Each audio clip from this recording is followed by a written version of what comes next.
যুবদল নেতার মৃত্যুবার্ষিকী উপলক্ষে দোয়া মাহফিল ও আলোচনা সভা অনুষ্ঠিত।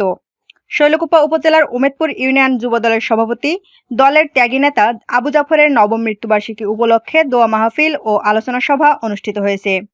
বৃহস্পতিবার 5ই সেপ্টেম্বর বিকাল 4টার দিকে উমেদপুর ইউনিয়নের তামিনগর গ্রামে আবু জাফরের নিজ বাড়িতে তার স্মরণে আলোচনা সভা, দোয়া মাহফিল ও খাবারের আয়োজন করেন তার পরিবার। উক্ত দোয়া মাহফিল ও আলোচনা সভায় উমেদপুর ইউনিয়ন বিএনপির ভারপ্রাপ্ত সভাপতি মতিয়ার রহমান মোল্লার সভাপতিত্বে প্রধান অতিথি হিসাবে বক্তব্য রাখেন শৈলকুপা পৌরসভার সাবেক মেয়র ও উপজেলা বিএনপির সহসভাপতি খলিলুর রহমান।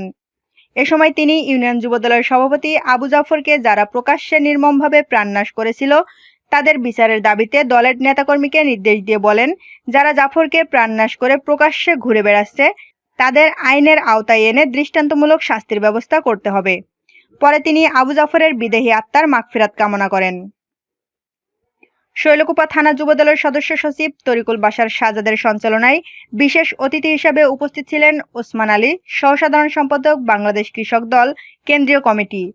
বিশেষ অতিথি হিসেবে উপস্থিত ছিলেন অ্যাডভোকেট হুমায়ুন বাবর ফিরোজ, সাধারণ সম্পাদক, শৈলকুপা থানা বিএনপি। বিশেষ অতিথি রফিকুল ইসলাম দীপু, সাবেক সাধারণ সম্পাদক, শৈলকুপা থানা বিএনপি। সহসভাপতি জেলা বিএনপি মোহাম্মদ মোস্তাফিজুর রহমান তুর্কি, সাংগঠনিক সম্পাদক, শৈলকুপা থানা বিএনপি সাজুদুর রহমান সাজ্জাদ, সাবেক সাংগঠনিক সম্পাদক ও সহসাধারণ সম্পাদক, জেলা বিএনপি কিয়ামত আলী মোল্লা, সহসভাপতি, শৈলকুপা থানা বিএনপি।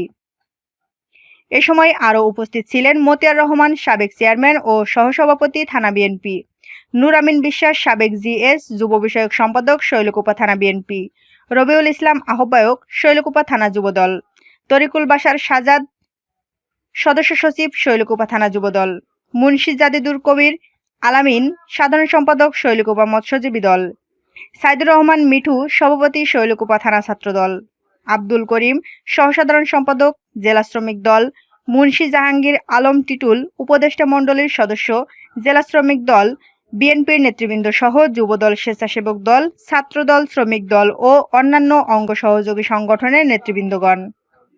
এ সময় বক্তারা বলেন, আবু জাফরের মৃত্যুর জন্য যারা দায়ী তাদেরকে ছাড় দেওয়া হবে না, সকলকে আইনের আওতায় এনে দৃষ্টান্তমূলক বিচার করতে হবে।